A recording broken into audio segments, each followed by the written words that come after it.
MSP guarantee कानून दे दो। आप ये तो कहो कि हम सब फसलें हम खरीद देंगे, उसका नुकसान होगा तो हम भरपाई सरकार करेगी।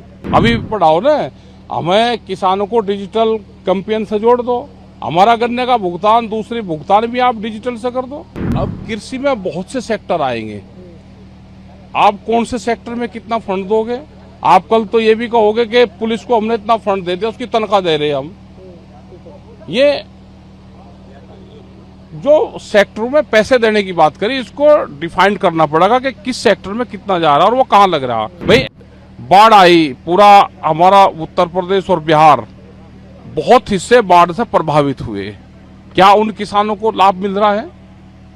नुकसान की कोई भरपाई हो रही है? वो नहीं हो पा रही है। हमने तो कहा कि डिजिटल बढ़ाओ ना, हमें किसानों को डिजिटल कैंपेन से जोड़ दो, हमारा गन्ने का भुगतान, दूसरी भुगतान भी आप डिजिटल से कर दो। कौन सी टेक्नोलॉजी आप डिजिटल से दोगे किसानों को? भाई हमारा भुगतान भी जोड़ दो ना आप उसी से, डिजिटल से ही, डिजिटल प्लेटफॉर्म से आप बढ़ाओ। प्रधानमंत्री का पायलट प्रोजेक्ट है डिजिटल कैंपेन, आप बढ़ा दो। हमारा गन्ने का फसल तो एक साल में आती है, आ रही फसल 1-1.5 साल में, और भुगतान उसका होता है वो भी 12 महीने में, 8 महीने में। अभी कुछ फैक्ट्रियों का भुगतान जो गन्ने का है वो नवंबर दिसंबर का हुआ। कृषि और जुड़े सेक्टरों को 1.52 लाख रुपए का प्रावधान किया गया, ये कारगर साबित हो कृषि के लिए?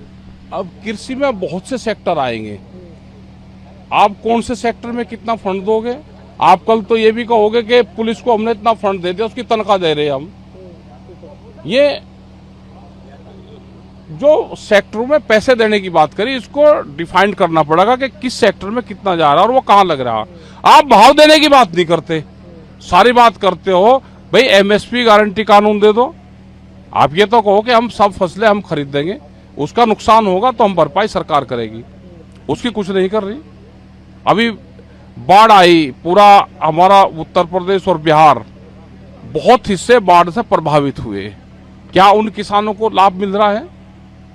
नुकसान की कोई भरपाई हो रही है? वो नहीं हो पा रही है। सरकार 32 फसलों के लिए 109 किस्में की लॉन्च करेगी। नई किस्में लेकर आ रही, जिस तरह से क्लाइमेट चेंज हो रहा है वो उनका ठीक है कि उस तरह की फसलें सरकारें लेकर आ रही है, लेकिन उसमें जेनेटिकली मॉडिफाइड सीड नहीं होनी चाहिए, जीएम सीड उसमें नहीं होने चाहिए।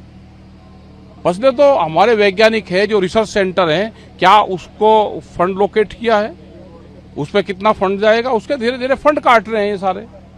क्या बाहर से किस्म लेके यहाँ पे आएंगे? क्या वे हार्मफुल तो नहीं है? क्या वे मानव शरीर के लिए हानिकारक तो नहीं है? तो इन सब चीजों पे ध्यान हमको करना पड़ेगा।